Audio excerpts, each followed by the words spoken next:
Not much changes, just another fight, another opponent, just looking to handle business the same way I've been handling business for the last couple of years.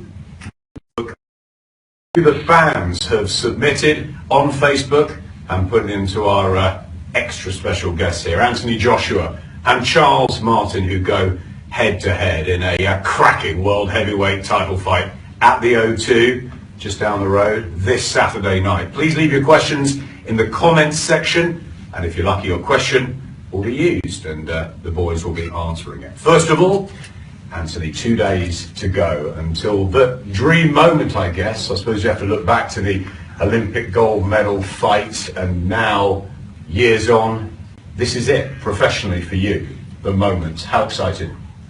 Chilled. I could be excited, but I'm pretty chilled. It's like routine, not much changes, just another fight, another opponent, just looking to handle business the same way I've been handling business for the last couple of years. No extra pressure, no nerves. Is it business as usual, or do you see this as the moment that you've worked towards? There's going to be more moments. There's going to be very, very important fights, but this is what I have in front of me right now is the most important thing I've got to deal with. Yeah, there's definitely nerves, but not nerves of fear, just nerves of excitement. I'm happy to be here. Life could be worse, and I'm just enjoying what I'm doing. I'm looking to have fun Saturday night. Was there ever a moment sort of years ago when you thought, Anthony Joshua, world champion, can it happen? Would it happen? Will it happen? No, it definitely will happen. It definitely will happen. It's something that every kid gets told when they go in the gym. As long as they've got some hands, some skills about them, they tell you can be the next champ. The division's wide open. And it is wide open. And I see the opportunities, and that's why I'm here. And lucky enough, I'm in this opportunity and to make it a reality. That this man to my right has that world heavyweight title. And I guess for you, Charles, to hold it is extremely prestigious and something that you've worked very long and hard for yourself. Yes, definitely. You know, it's mine. Where my belt at? You know? Here's the back. Work hard for it, man. You know, and that's why I'm still working hard. You know what I mean? And I'm ready to defend it. I'm gonna keep my belt. We were there in Brooklyn when you won it against Vyacheslav Glazkov. You got to become a champion. Has it changed you? Has it made you more hungry? No, I'm the same dude. I've been hungry before I even got it though. So, you know, I wasn't too far off. So, you know, we just rolling, man. We keeping it rolling. As long as I'm in this sport, I'm going hard as I can. But you've made a big move, a big statement here to come over and defend for the first time against the young gun, the up and coming. There it is. Anthony Joshua. So why choose this way to defend your belt rather than just stay in America and take on the comers there? Because why do it like that? Why not knock him out? Why not beat up on him? I don't want no Chris Arreola. I don't want no Dominic Brazil. Everybody think he good. He got a big old hype thing around him over here, man.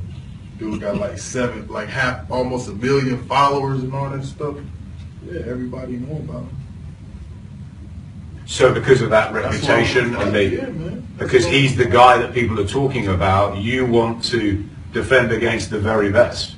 He ain't the very best, so that's the thing. You know, they think he's the very best. But you don't. I know he's not. He ain't the very best.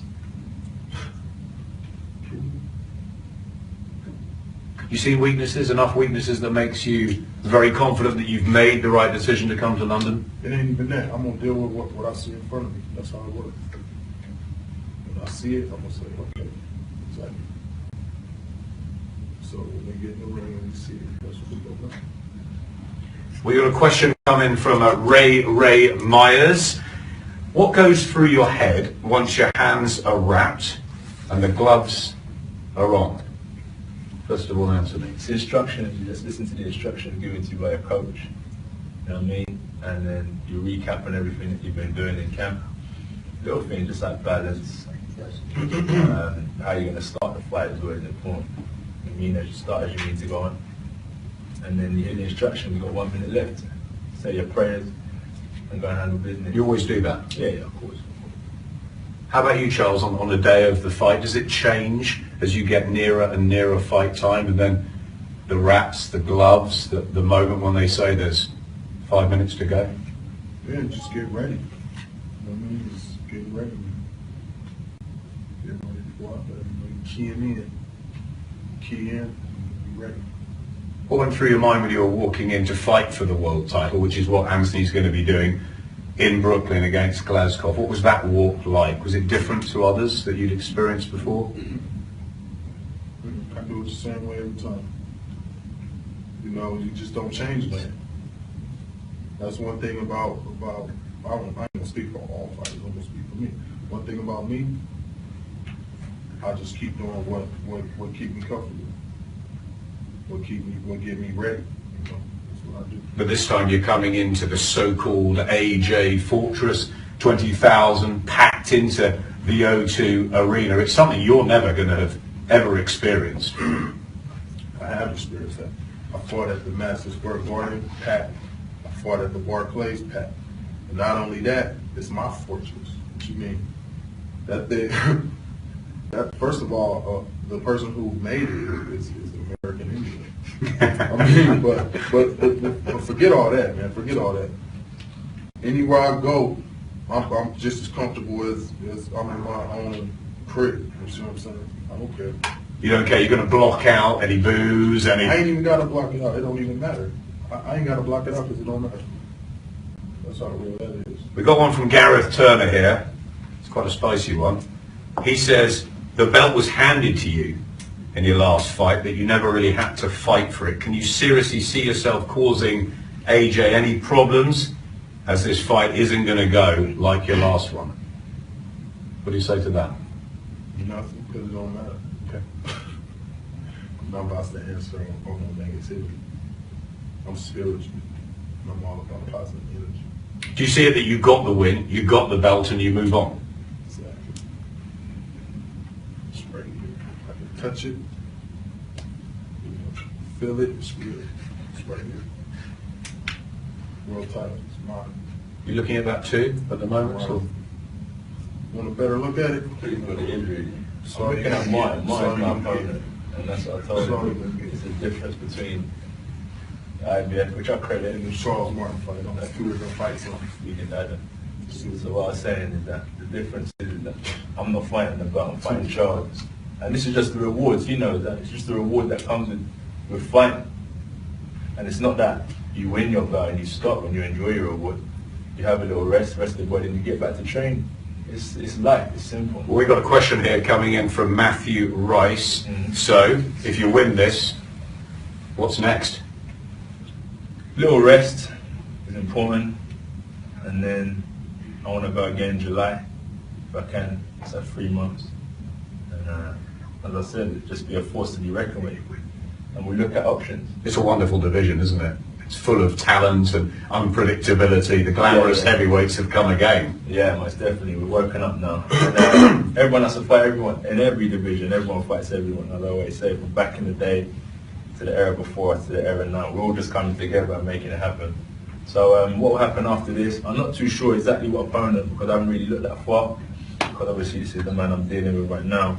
But as I said, little break, rest the body, and we get back in camp.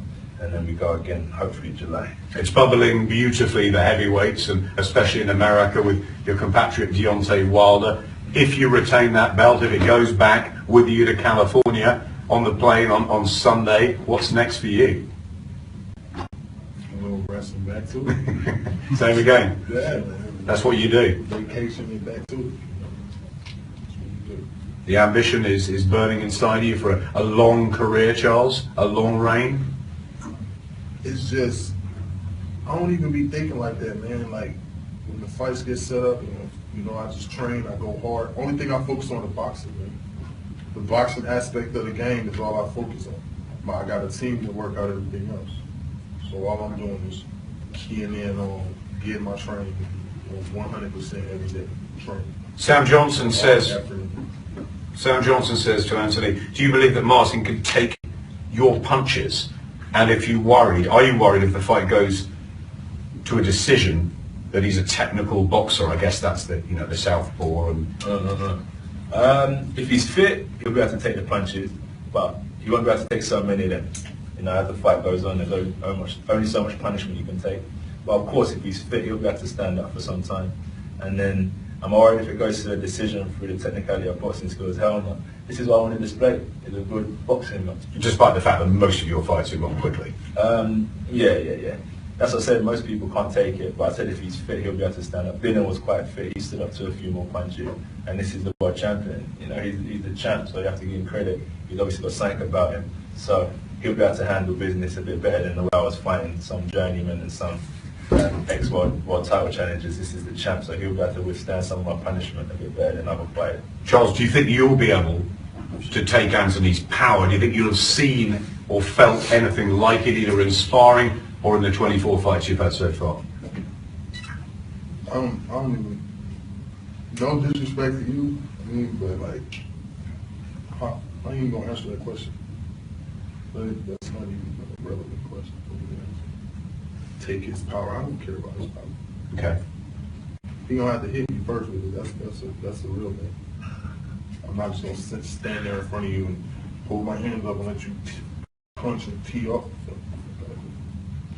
You see it as a technical match, the fact that you're going to just outbox and be better than him and the punches will come? I ain't saying I'm gonna outbox and do, like, I don't know, I just do me, man. Ain't got nothing to do with that, man. I just do me. But all I know is I'm not gonna just stand there and absorb punches. I stop. Richard Birch says to you, Charles, if you did end up beating Joshua, do you think you'll be able to give Tyson Fury a chance, a fight, and how would that go? No, we ain't trained for Tyson Fury. We not targeted on Tyson Fury.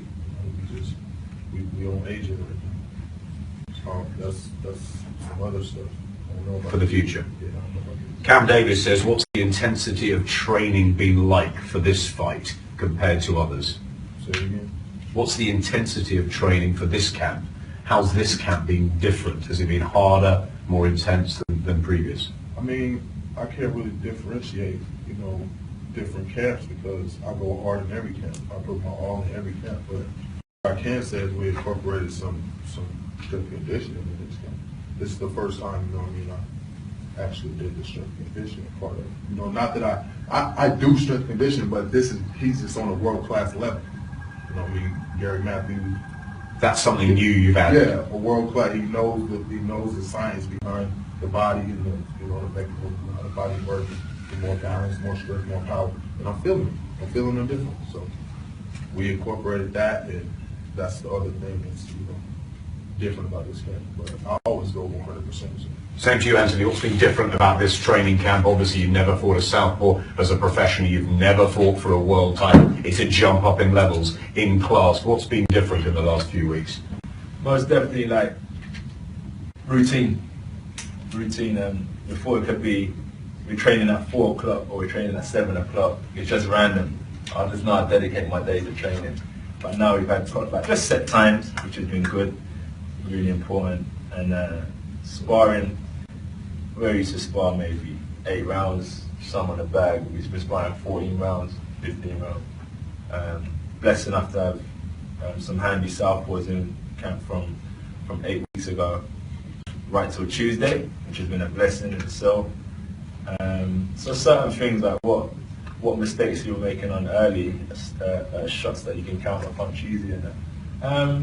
Because the southpaw thing's interesting, isn't it? Because you fought some as an amateur, obviously, but not as a pro. Is there a big difference, or do you feel comfortable because you've been there before? Yeah, you have to feel comfortable. Yeah. The difference is a 3-round fight is different from a 12 round with no head guards and all that stuff. So it is a big difference. You have to separate them from the pros. But I've been in with a couple of southpaws. You know what I mean? But this is different. I can't really take what I've done years ago into this fight. But the main thing, as I said, is the sparring. I've been blessed enough to have some southpaws come in camp from start to finish that have tested me early on. And as I improve, you can speak to their promoters about how I've been handling business with them. And I've definitely come a long way since the start of camp.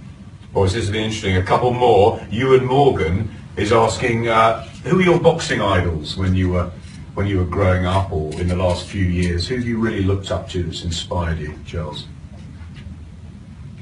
Inspired me? Yeah, it's inspired. I've inspired myself, man. Period. I mean, I give full acknowledgement and respect, to all the greats and the people people that did it before me, but I'm all about myself, man. Because, I shock myself, you know, I'm a world champion. Is that because the journey that you've been on That's personally? the belief that I have in myself, man. The faith that I put in my own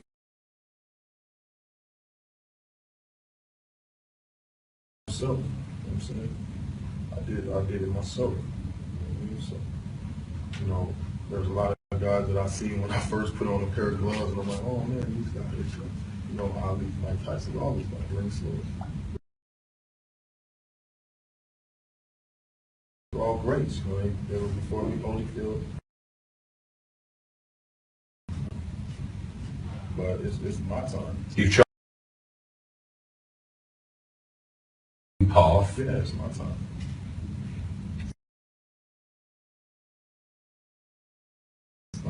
Anthony, I know you've looked up to several fighters in the past. Tell your fans out there who's really influenced you as a kid and maybe more now. Like, maybe I like Walker, Jersey Joe. His story's cool, tough. The guys then just fighting to feed their family. You know, it was a different era back then, man. Completely. You know, no hype, no attention, just gritty boxing. It's cool. And I like to feed Stevenson as well. Balance and just put his punches together. And went on time and time again to win Olympic medals and represent his country to the fullest. And that's what we're doing here in the UK right now. We're holding down the UK and taking care of business. It's good times, isn't it? Yeah, man, come on, look at this. Look at boxing's alive, whether people call it hype or whatnot. Everyone's eating. Everyone should be happy. Stop complaining about the hype and just make the most of it, because it could be dead. And everyone could be complaining saying boxing's not alive. So let's just make the most of this right now and enjoy this attention we'll get. Because one day we're not going to be here. So this is just memorabilia and memory for times to come. It's certainly a fascinating heavyweight division at the moment. Let's bring this to a conclusion. Charles, what are we going to see from you on Saturday night at the O2 defending your title? What are we going to... Smiling. Happy. Yeah. When you walk into the ring, when you perform, and when you walk out? Yeah, that'll be, you know, I'll go into my game mode, obviously, but overall, I'm a happy dude, man, you know. Can't nobody take my happiness away. You've enjoyed yourself in London? Yes. Ready to go? Absolutely. And you're keeping that? Yes. Anthony, same to you. What sort of performance and statement are you going to deliver, make Saturday night? Is it important that this is your crunch moment? Yeah. Just look at some of the heavyweight title fights. The challengers take the fight. They take the fight to the champ and make a statement. You either slay the champ, or you still what's yours, isn't it? So it's up to you. You either take it to a 12-round fight and steal the belt, or you slay the champ and make noise and announce yourself on the heavyweight scene. So it's one or the other, really. Just entertaining, that's for sure. That's why we sell tickets. That's why the hype is here, because we're entertaining. All it is a good war. We're just going to war and may the best man win. It's not no disrespect, but you know, between two great men, you know, we stand in the ring together and may the best man win. Two big, young, unbeaten, hungry guys. It should be a firecracker. We're going to get a handshake, I'm sure we will, between the two. Plenty of respect. Excellent. Thank you very much. It was very special Facebook Live. I know you guys have enjoyed it out there. Thank you.